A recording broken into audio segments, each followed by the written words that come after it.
Bonjour, merci d'être là si vous y êtes. Je vais vous parler d'un livre pour ce mois. Et alors vous allez voir, c'est un petit livre en fait, très petit, que je trouve, comment dire, d'une justesse et en peu de pages, puisque 12 pages, d'une capacité de description de ce qui nous arrive, me semble-t-il, hors du commun. Bon, c'est peut-être un peu exagéré, mais quand même.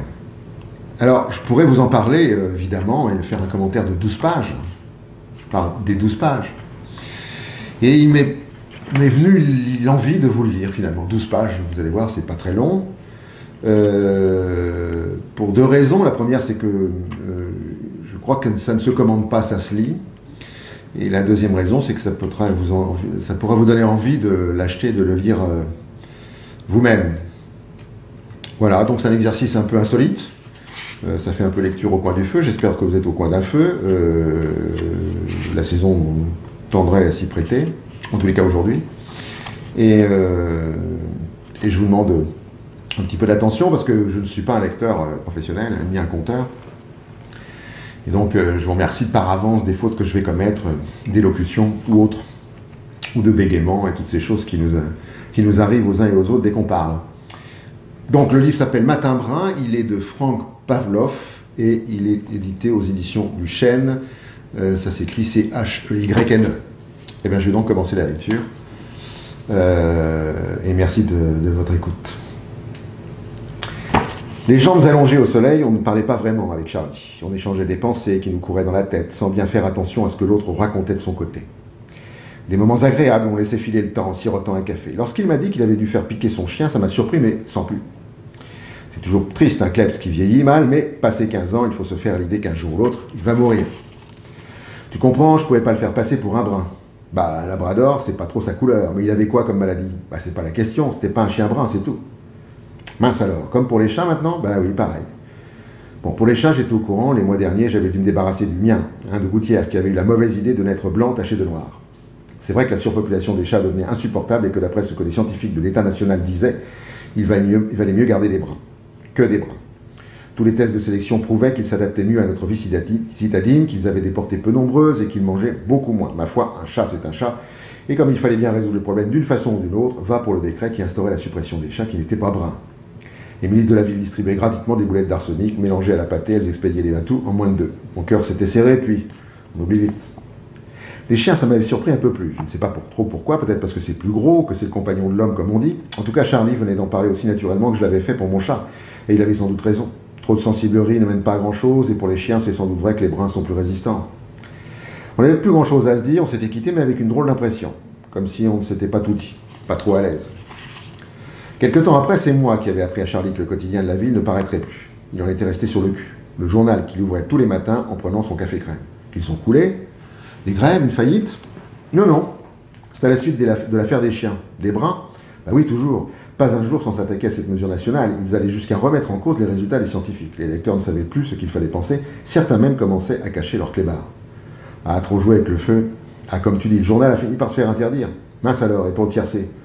Bah, mon vieux, il faudra chercher tes tuyaux dans les nouvelles brunes. Il n'y a que plus que celui-là. Il paraît que tout côté course et sport, il tient la route. Puisque les autres avaient passé les bornes, il fallait bien qu'il reste un canard dans la ville. On ne pouvait pas se passer d'informations tout de même.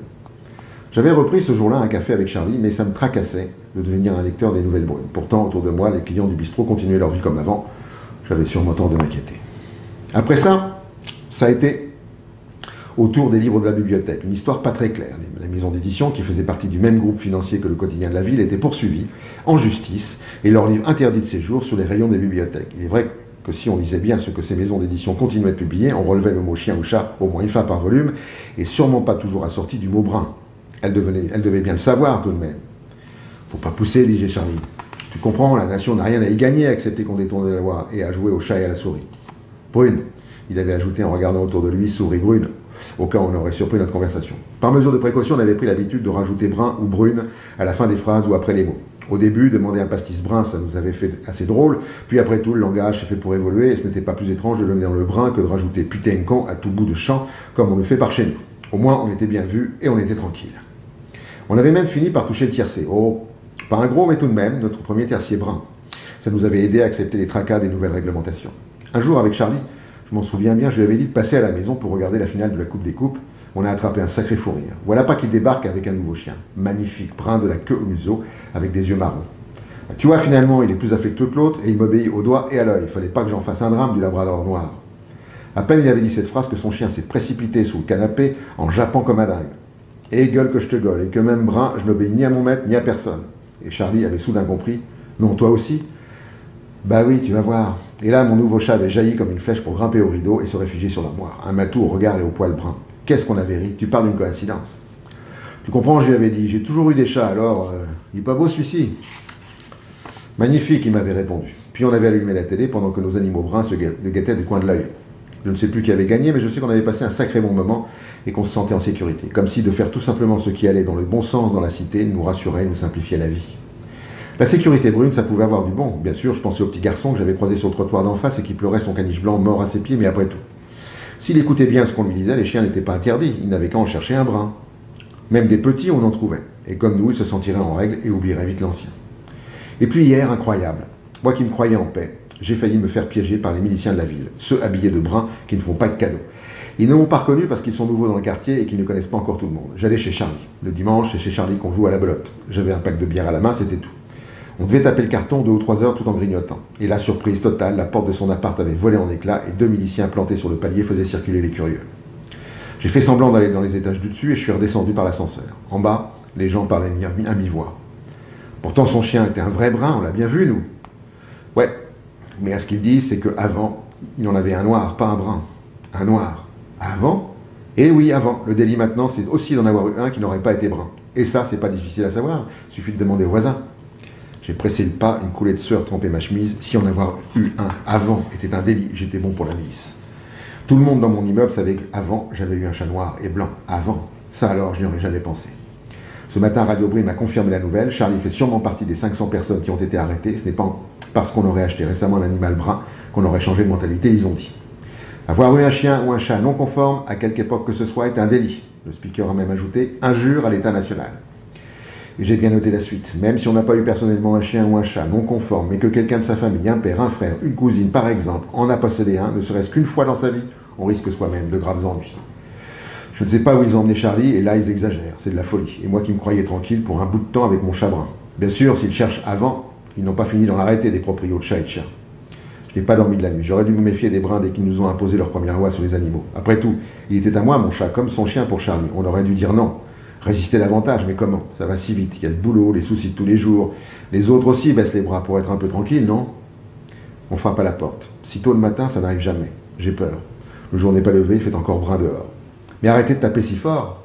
J'arrive. Voilà, je vous laisse à vos pensées, pas de commentaires à faire sur ce petit livre qui a fait émerger à ma conscience beaucoup de choses qui nous arrivent aujourd'hui dans notre pays et dans d'autres pays, j'imagine. Voilà, merci de votre attention sur ce petit exercice inhabituel. Pour ce petit exercice inhabituel, rendez-vous le prochain mois pour apprendre un livre. À bientôt.